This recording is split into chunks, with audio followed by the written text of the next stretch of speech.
সন্তান একটা নির্দিষ্ট বয়সে যাওয়ার পর পিতামাতার উচিত সন্তানকে পৃথক বিছানায় শোয়ানো। এমনকি তাদের নিজেদের মধ্যেও দুই ভাই দুই বোন বা ভাই বোন একসাথে তারা যথাসম্ভব থাকবে না।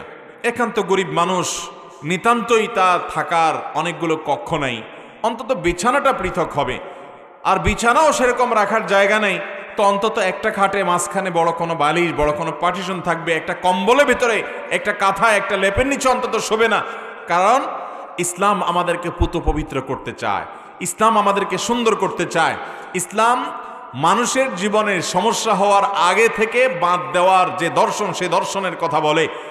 আল্লাহর পক্ষ থেকে মনোনীত দিন হওয়ার কারণে আল্লাহ জানেন বান্দার কোন পথে গেলে এর পরিণতিতে খারাপ কিছু হবে।